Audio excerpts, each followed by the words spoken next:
Hello. Welcome. Thank you for being here. We have all these local Sangha members, which is so beautiful. And maybe, do we have anyone here for the first time? Yes. Oh, I like that you raised two hands. Yeah, quite a few people. Well, if you're traveling through, thank you for spending an evening with us. And if you're local, I hope you'll come back. We're actually just getting traction a week or so into our practice period, our fall practice period.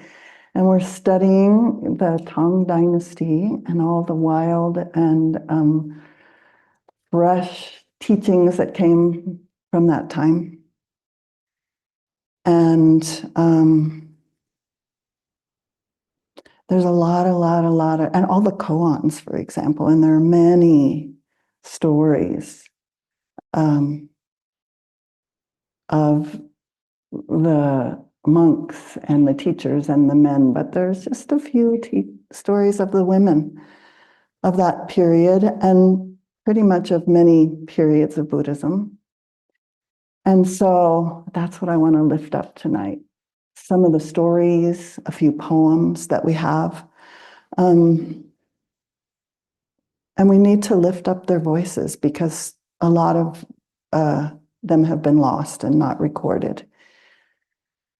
And they're quite beautiful and they have a little bit of a different flavor. So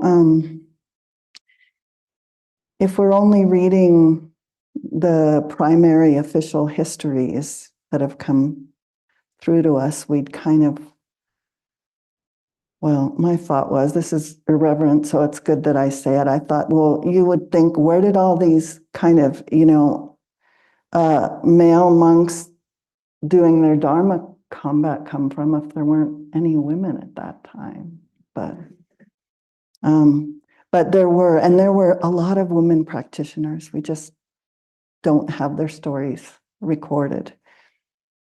But women were there and they were practicing and they were actually even teaching much more than we know. And it's important for us to understand that.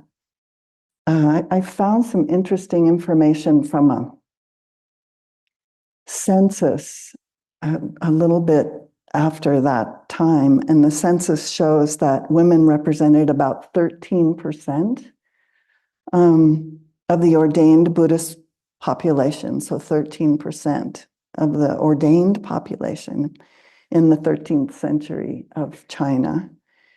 But women Zen masters who are in the officially recorded histories comprise only about 1%.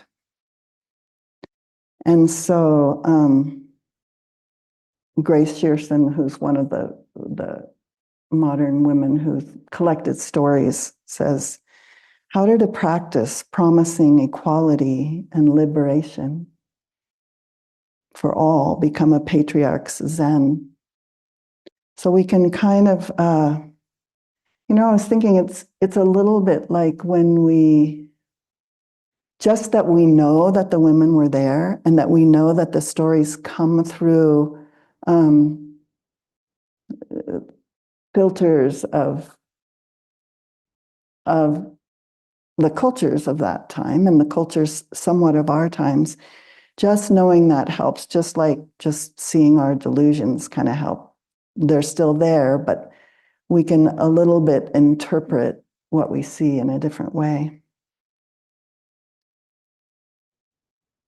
So one of the places I want to start before we go to the women of the golden era of Chan in China is I've been studying again, and this time with a small group, Wendy Garland's book, Stars at Dawn, Forgotten Stories of Women in the Buddha's Life. So she researched quite extensively and wrote about the women that were alive during the Buddha's time. And one of the things that I hadn't quite seen as clearly is, we have stories. For example, we have the story of the Buddha's birth. and there's the kind of classical story. It has a lot of mythology, and it has gods, and it has magic, but it doesn't have the women that would have surrounded a birthing woman. That's a little bit different. And what Wendy Garland does is she looks at various sources and many stories, because, well, we do know that we have many stories, and then just talks about, well, the story that became the story of the Buddha's birth came to us that way because it reflected the values and attitudes of the culture at that time. And so, the women were written out of that story, and it just raised my awareness of looking at the history that comes to us and the stories that come to us, just with a little bit of a more curiosity, maybe I will say. Grace Schireson, in her book Zen Women, writes this: women were practicing Zen from the beginning. How is it that they did not become a part of the enduring record? What were the forces that engendered such reluctance to acknowledge women's practice and erased female Zen masters from the historical record? So we kind of know, right, what the cultures were like, and that there was, a lot of male dominance and misogyny, so it makes sense. But she also asks, is that cultural and gender bias still embedded in our traditions shaping our practice today? And I think it's a brave question, because we can look around and we have our own, very formidable female Roshi who's built all this and many others. But still, we need to look deeply and ask, is that cultural and gender bias still embedded in our tradition, shaping our practice today?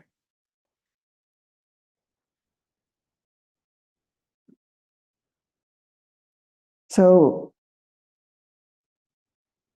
the women practitioners who have, especially, I have to say, during Roshi's time, really made, kind of blazed a path, not so different from my mother in the corporate world, let's say. We should thank them. And especially thank the women and men who, just in the last maybe 30 years or so, did the research to find these stories that I can talk about today, because they just weren't part of our Zen culture. And also thanks to the men and women who brought us this, what we now take for granted, this beautiful practice of chanting the matriarchs, which we do on a regular basis here and in lots of Zen centers.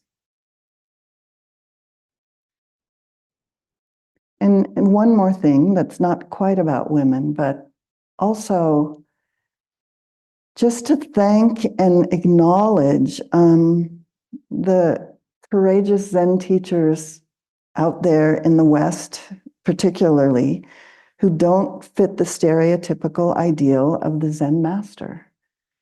My own teacher is one of those people. And, they're really, just by showing up as they are and teaching the Dharma, they're softening this stereotype of, the, I don't know how to put it, but, the very not heart-centered male energy that Zen can appear to have, which isn't the heart of Zen at all. And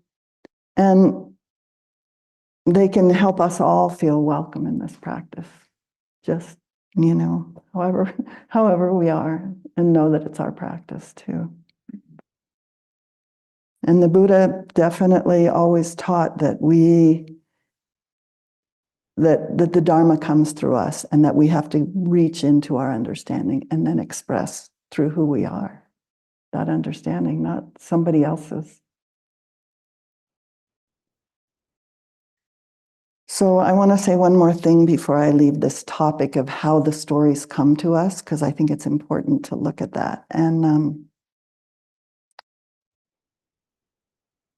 I think we need to look at the censorship, the rewrites that are happening in our US, this moment in our US history today, you know, and to ask that we don't ignore in silence the attempts we see currently in our political climate to rewrite history, to edit what we're allowed to teach and hear and discuss, and reframe and redefine our true cultural heroes. So, and also implicate enemies when they're not truly enemies. So just this same sensibility to how the stories come to us, to how information comes to us, and be, bring our heart and wisdom to that and not be silenced and not fail to recognize that. So as I turn now to first one example, as I turn to the topic of the golden age of the Tang Dynasty, of a woman's legacy that I had never heard about, but as I was kind of looking around, whose story was sculpted and adapted and rewritten as it passed through kind of the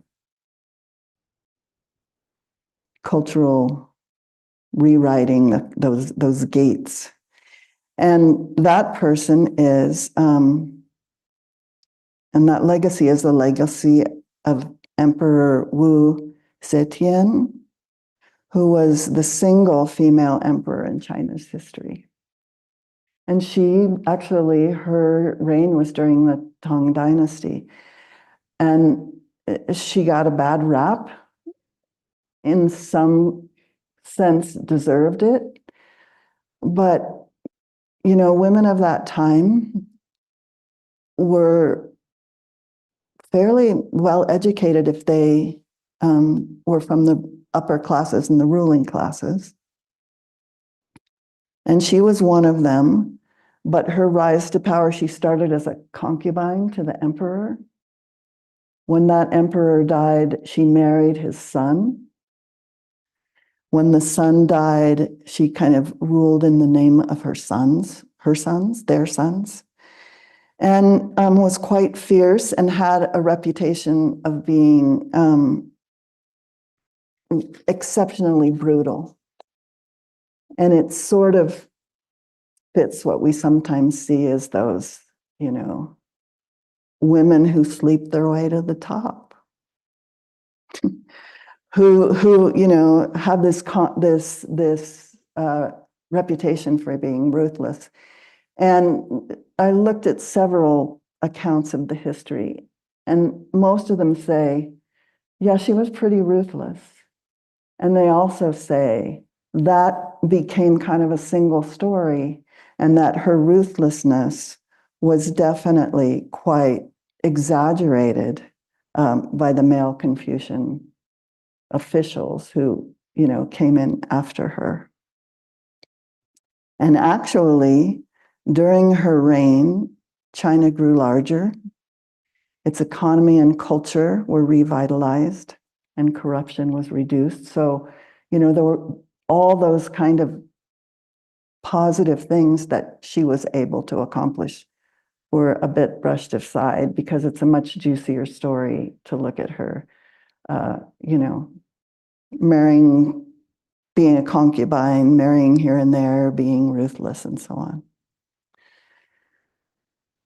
So I want to now just go to some of the stories of the women of this golden age of Zen. And I'm going to start with a poet There were beautiful poets, and very few of their poems came down to us, but some have been collected. And a wonderful poet, friend of mine, who's a Dharma sister, we were talking a couple weeks ago, and I said, see what you can find for me. And she sent me these beautiful, lots of beautiful examples of women poets of that time. So with her permission, and I will ask her, I'd like to post those on the resource page for the people in the practice period, because I'm only going to, in the interest of time, share 2 little poems from one poet of that time. But it's a flavor that has both that kind of Taoist Chan influence, but there's also something else, that has a female voice. So this poet was Zhui Dao. She was well known, actually, in an age when mostly all men of learning were poets, but many women were illiterate, except for, as I said, those of the ruling class. But she had several roles, and one was she was an entertainer and official government hostess. A lot of the poets sang their poetry, and a lot of the poetry was turned into song at that time. And she was also a beautiful paper maker, so I hear, which is wonderful, and a Taoist churchwoman. So she had this kind of life that crossed some boundaries. And naturally, as a woman, she faced a lot of social criticism for engaging in activities that were traditionally considered male pursuits. But we are lucky we have some of her poems. So 2 short poems I'm going to read you. This one is called All Night I Have Listened. The early sun dissolves the mist that has covered the mountain. All night I have listened to the wise, yet failed to learn. Dimly, darkly, the eternal pines rise without effort from the vanishing fog. The early sun dissolves the mist that has covered the mountain. All night I have listened to the wise, yet failed to learn. Dimly, darkly, the eternal pines rise without effort from the vanishing fog. And something that I haven't mentioned yet, but those of us who have just started to get a sense of what was happening during this time, was a very chaotic time. It was a very violent time. There were big revolts. There were a lot of people displaced and a lot of famine. So I just give this as a context for this next poem. Seeing off Officer Liu, jade ramparts below mountains, night of blowing snow.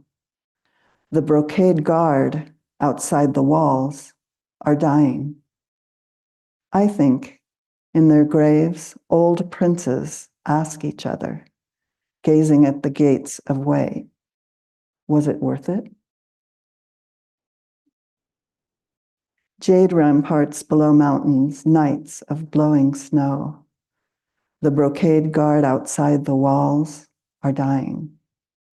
I think in their graves, old princes ask each other, gazing at the gates of Wei, was it worth it at all? So, one poet, more to come if you're in the fall practice period.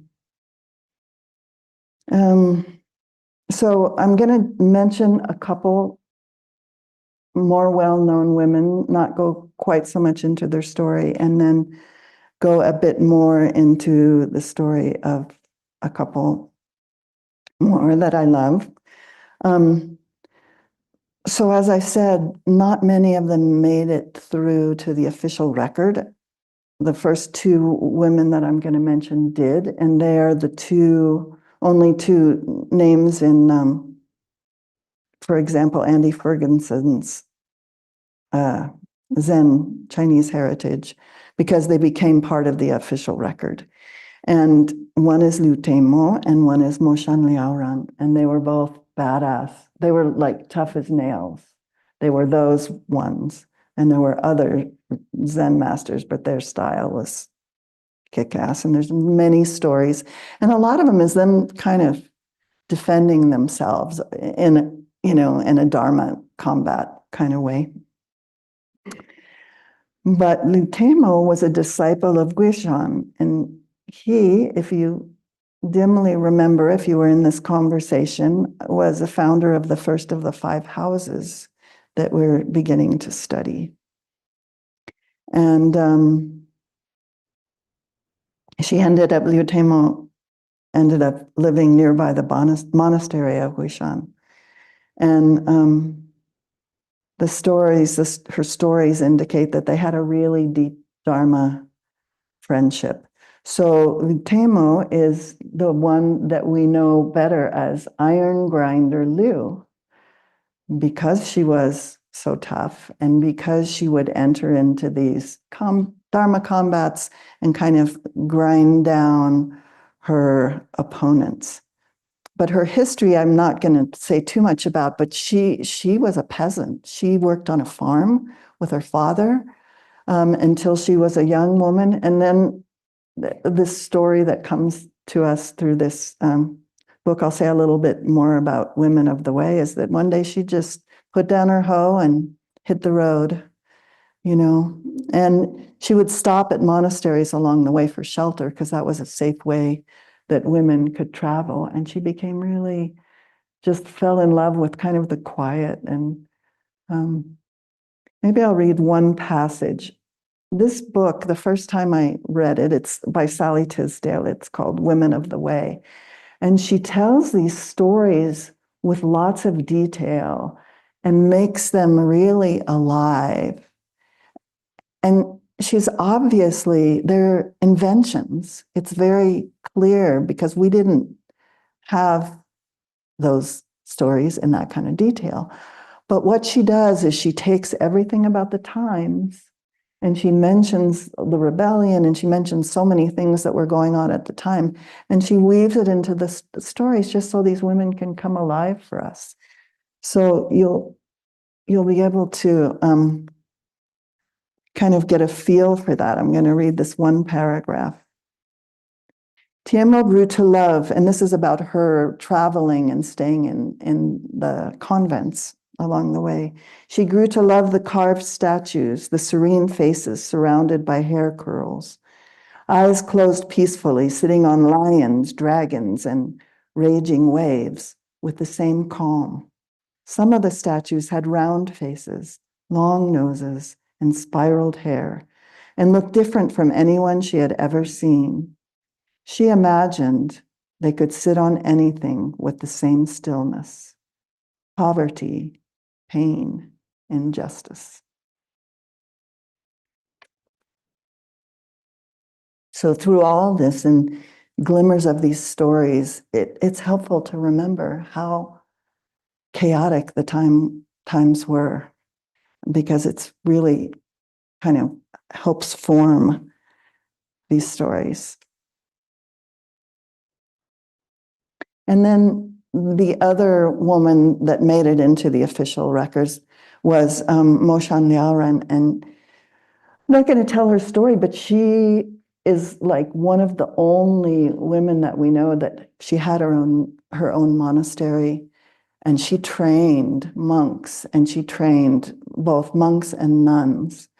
And she, remember the tough as nails? She got challenged a lot, and that a lot of her stories are her kind of, men coming and saying, "Who do you think you are? And what can I learn from you?" And, those teaching stories are her strong response. So now a little bit longer story. This is Ling Xingpo, and she lived probably before the two women I mentioned, sometime between the 16 and 1800s. And she also came from poverty. She was sent to work in a lacquer factory at the age of 15. And it's funny the way this story is recounted. She worked there for a number of years, and then she asked her uncle to release her to a convent. And the commentary is, since the amount she ate and the amount she earned were about the same, her uncle agreed. Like, sure, why not? So she went to a monastery and was a really dedicated, brilliant student of the Dharma. And this story, so I'm going to share a story, like a teaching story. And it goes like this. Ling Xingpo visited Master Fu Bei Heishang to pay her respects. They sat together and drank tea, and she asked him, if a true word can't be spoken, no matter how hard you try, how will you teach? Fu Bei said, Fu Bei has nothing to say, which is kind of, this was the thing, right? Can't be said in words, so kind of a stale answer, right? I have nothing to say. So she wasn't satisfied with that answer, and she placed her hands inside opposite sleeves of her robe and cried out, there is grievous suffering, even within a blue sky. Remember the times? Yeah, there was. Again, Fu Bei had nothing to say. Ling said, to be a human being is to live in calamity.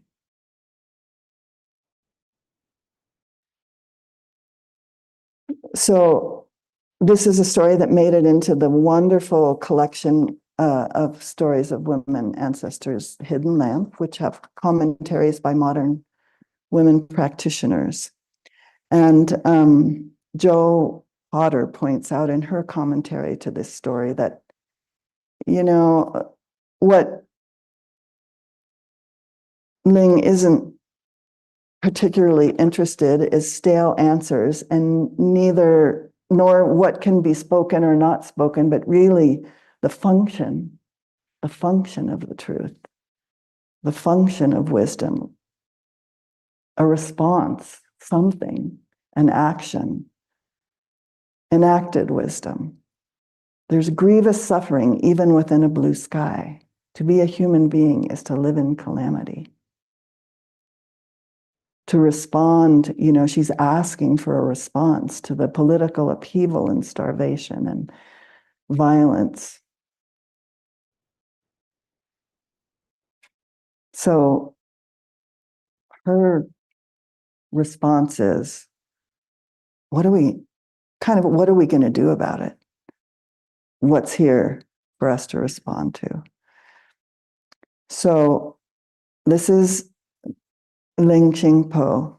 And why do we have this story? This is why we have this story. The story of this exchange appears in the transmission of the lamp, which is these, many stories that were collected of our ancestors awakening. And it appears there under the name of the monk she defeated, Fu Bei. Her own wisdom is not recorded. She has no chapter of her own.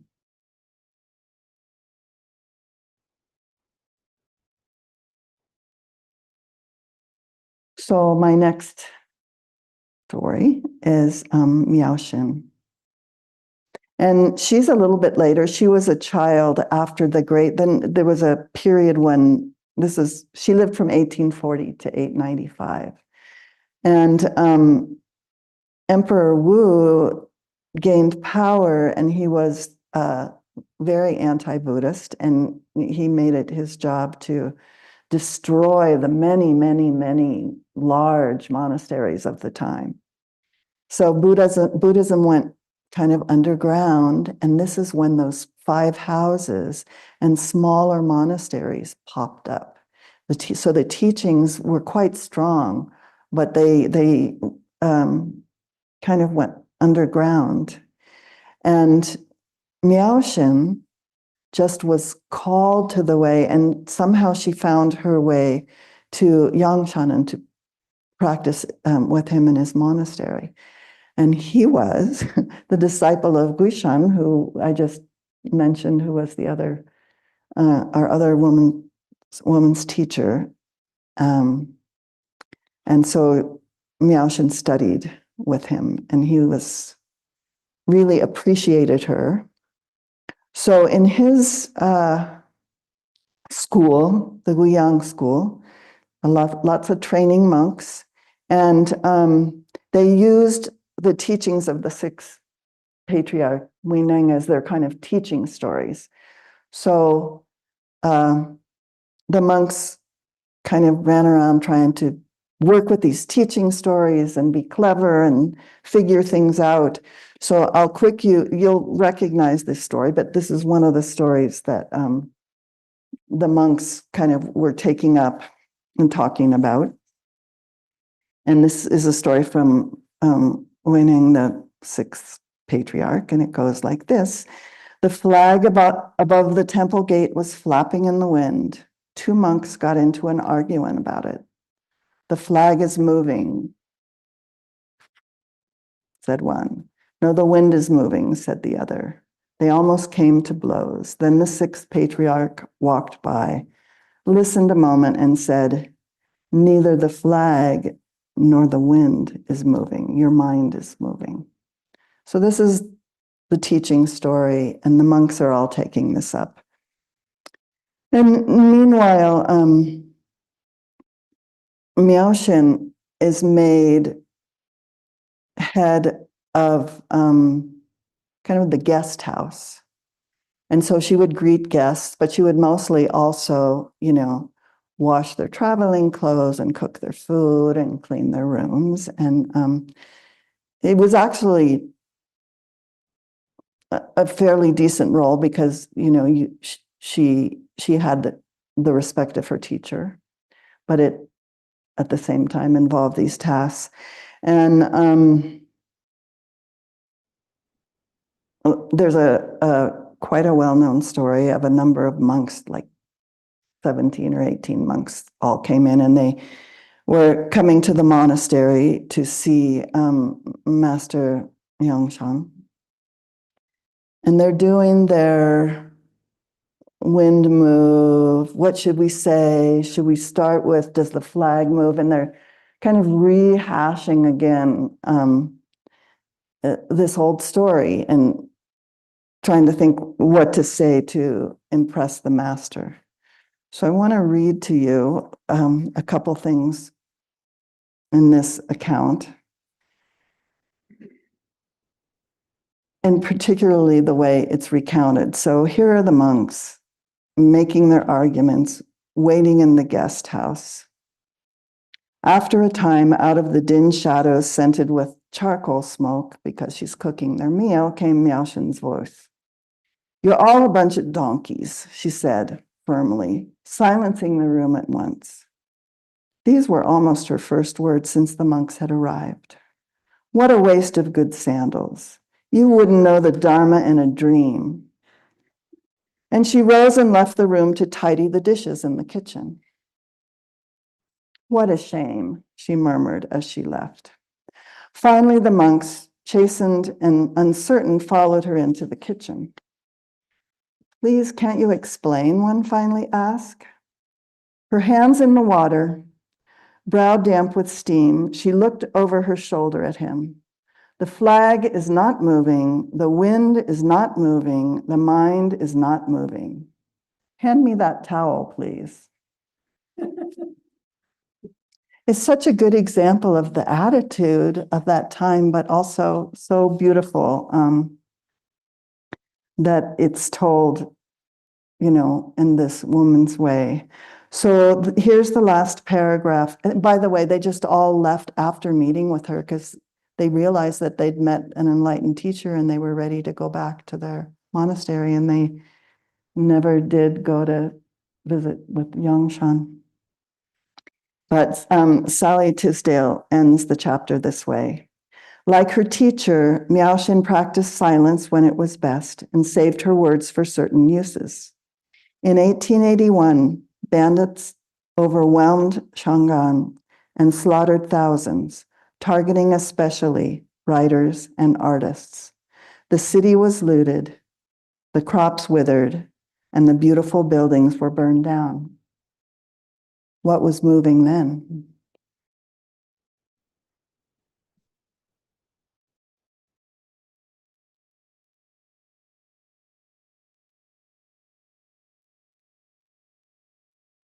I'm so excited. I'm going to actually finish this talk. I always make them too.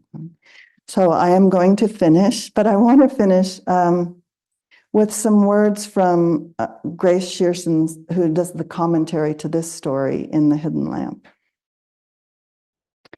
And in that commentary, she tells us that as Western women, we are all Miaoshin. We've entered a wisdom tradition that has come down to us as a tradition that's been male-dominated, and rehashing words won't do. So she says this: we too can swim. We too can speak. We too can come forth. We need to inhabit our own teaching moment and shine our own surprising light.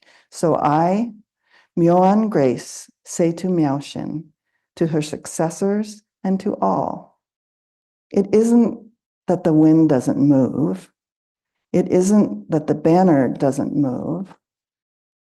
It isn't that the mind doesn't move. Her question is, what moves me? And what's my appropriate response?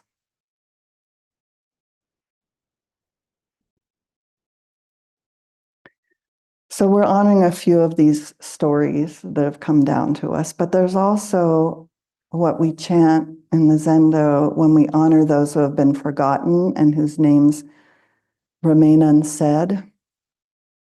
And I was thinking about that, and for the most part, except for a few of us, that's us, right? That's me. I'm not, we're not. So what are we doing? What are we doing? I don't think we're necessarily shooting for fame and game. But then there's our practice, you know.